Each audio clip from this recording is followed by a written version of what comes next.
Hey guys, welcome back to the Mini Clubman S. I wanted to do a roundup video on this week and also get a chance to do a night drive. This has been a pretty interesting car to live with over the week. It's definitely been a case of, initially, I didn't really like it that much, and then it started to really grow on me. The more I drove it and the more time I spent with it. That's funny because sometimes that happens. So, I also wanted to get an opportunity to show you guys what this thing is like at night because it has some of the coolest ambient lighting that I've seen in any car. Let's see if you're for a quick walk around. We'll show you all the headlights. We'll take it for a drive.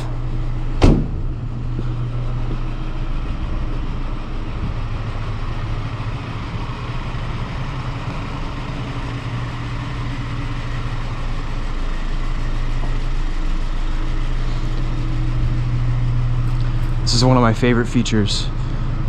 You can pop the rear hatch with the key fob and both doors open. How cool is that?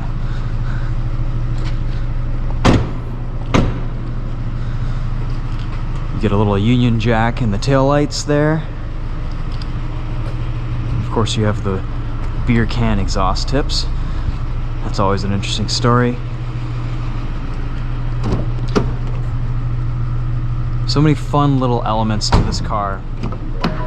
And Minis come such a long way in recent years with their build quality and overall feel, fit, finish.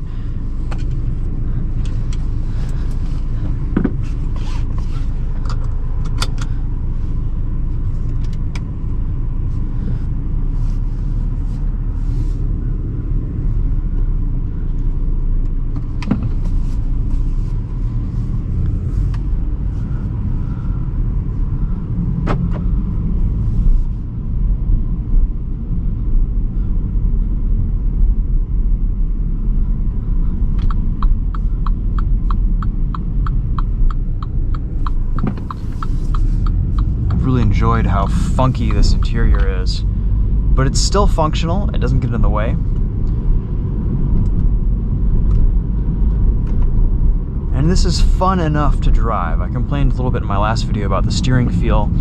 Ultimately, when you're daily driving this thing, you're not hustling it. Once you get to drive it some and you're used to being behind the wheel, it's not really that big of a deal. It's just auto journalist stuff.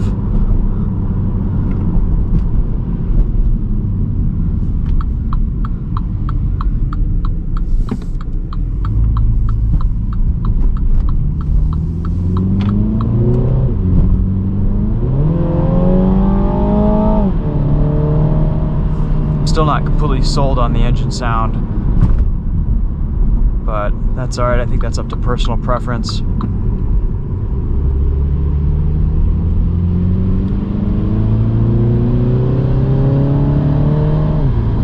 This dual clutch is so good. It's really smooth. The shifts are just completely seamless.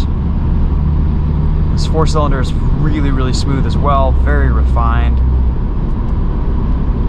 Nice power level, good linear torque band. This drivetrain is, in my opinion, kind of the way to go with this Mini. The manuals in these cars are good, but I don't think they're great enough to really be better than this DCT as far as, I don't know, they're just not as engaging as I would like them to be, but maybe some more time in a manual transmission car will change my mind. I do really like the 7-speed though. I would highly recommend it.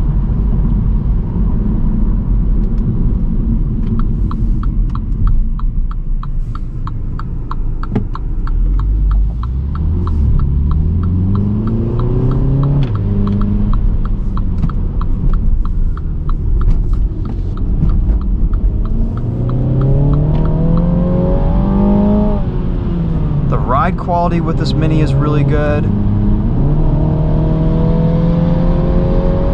Still retains excellent handling, really nice chassis characteristics, gets amazing fuel economy. I've been ragging on this thing all week and it was still reading over 30 miles to the gallon.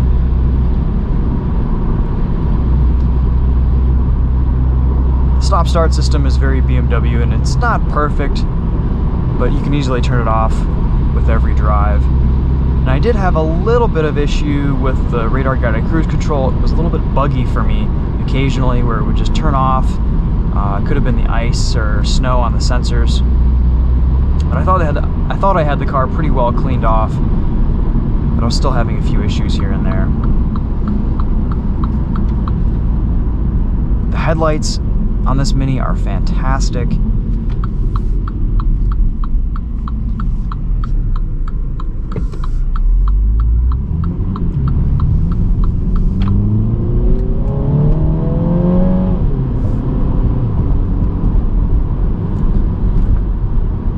Maybe it's the long wheelbase, but the ride quality, the build, the fit, the finish, the way this car feels, it's not as harsh, it's not as abrasive on you. You could truly enjoy this as a daily driver, and it's just a little bit more fun, it's a little bit more funky, it's functional, you can fit stuff in the back. It's a really nice size.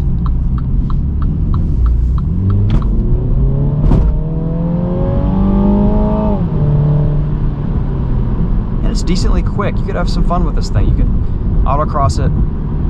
It's maybe not going to be as quick and agile as the two-door or the Coupe. Actually, they're not even making the Coupe anymore. It's just the two-door Mini Cooper S.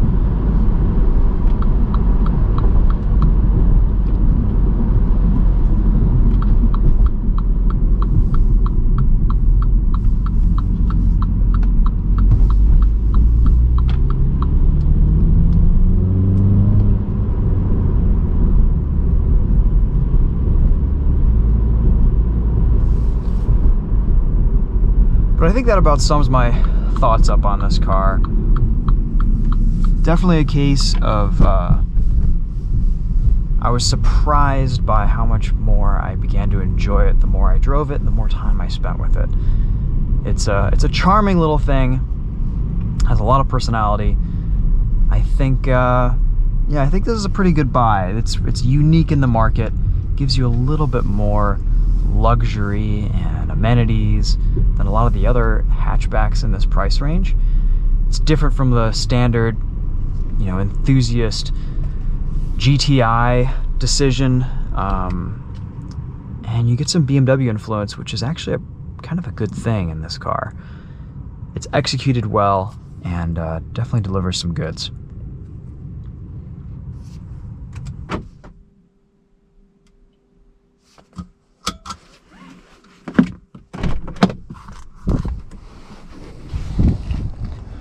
Cool, guys. Well, that's it for this one. You even get a little mini display on your entryway into the door.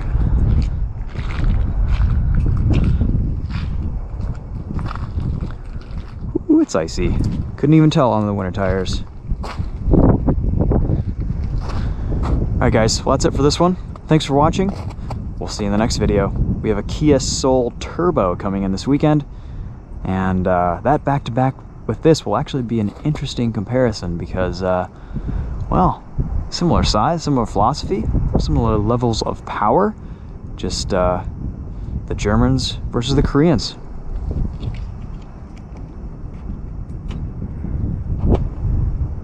Cool. We'll see you guys later. Thanks for watching.